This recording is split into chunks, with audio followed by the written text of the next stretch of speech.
জার্মানরা চায়নাতে বিনিয়োগ করেছে এবং ভারতেও কিছু বিনিয়োগ করেছে। ইতিমধ্যে তারা বাংলাদেশকে মনে করছে আগামী দিনের বিনিয়োগের জন্য একটি ভালো ডেস্টিনেশন। উদ্দেশ্য হলো আমাদের জোর দিচ্ছে আমরা একটা বিষয়ের উপর স্কিল ডেভেলপমেন্ট, এবং 1 কোটি চাকরি যদি করাতে হয়, আমাদের সাকসেসফুলি ইমপ্লিমেন্ট করতে হয়, আমাদের স্কিল ডেভেলপমেন্ট করতে হবে। কারণ বিভিন্ন জায়গায় এই চাকরিগুলো করতে হবে। আমাদের আইটি রিলেটেড বিজনেস আছে, আমাদের বিভিন্ন ম্যানুফ্যাকচারিং স্কিল ডেভেলপমেন্ট আছে। আসলে স্কিল ডেভেলপমেন্ট সর্বক্ষেত্রে প্রযোজ্য এখন বাংলাদেশে।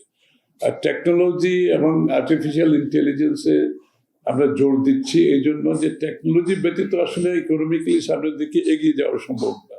এই ক্ষেত্রে জার্মানির সাথে আমাদের কোঅপারেশন অত্যন্ত গুরুত্বপূর্ণ, এবং আমরা আলোচনা করেছি আমরা জয়েন্টলি স্কিল ডেভেলপমেন্টের জন্য কি কি করতে পারি আগামী দিনে।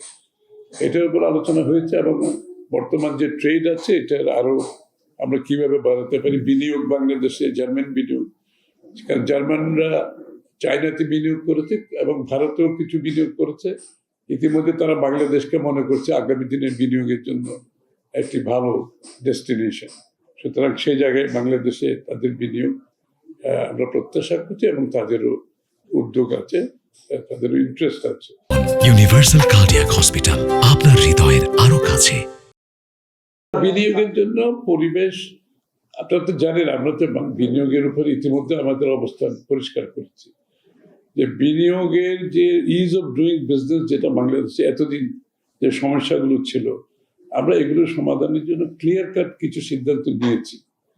এবং আপনারা জানেন আমরা বিনিয়োগ যে সামিটটা হয়েছে কিছুদিন আগে, সেখানে আমরা কিন্তু পরিষ্কারভাবে লিখিতভাবে এটা বিনিয়োগকারীদের কাছে হস্তান্তর করেছি। এটা আমরা প্রত্যেকটা এমবেসিতেও দিয়েছি। তারা জানে আগামী দিনে বাংলাদেশের বিনিয়োগের সত্যিকার পরিবেশটা কি হবে এবং কি কি রিফর্ম করতে হবে, একেবারে ডিরেগুলেট করতে হবে, লিবারালাইজেশন করতে হবে। আমরা এগুলো সিদ্ধান্ত নিয়েছি, এবং এগুলো বাস্তবায়িত হলে বিনিয়োগের কোনো সমস্যা থাকবে না বাংলাদেশে। শুধু জার্মান বিনিয়োগ না, সবাই বাংলাদেশে বিনিয়োগ করতে চায়, কিন্তু এই বিষয় এবং নির্বাচন স্থিতিশীলতা তো মাস, এটা তো সবাই একই কথা। সবাই নির্বাচনের অপেক্ষায় আছে। প্রত্যেকের যত কথা আলাপ আলোচনা হচ্ছে, এটা শেষ কথা হচ্ছে যত তাড়াতাড়ি নির্বাচন হয়ে বাংলাদেশে একটি নির্বাচিত সরকার আসবে, যেখানে তারা short term, mid term, long term সিদ্ধান্তগুলো নিতে পারবে। সুতরাং তারা সবাই সেদিকে অপেক্ষায় আছে, এবং নির্বাচন যাতে যত তাড়াতাড়ি সুষ্ঠু নির্বাচনের মাধ্যমে একটি নির্বাচিত সরকার, সংসদ হয়, যেটা জনগণের কাছে দায়বদ্ধ থাকবে, যেটা আন্তর্জাতিকভাবে অনেক বেশি অ্যাকসেপ্টেবল থাকবে।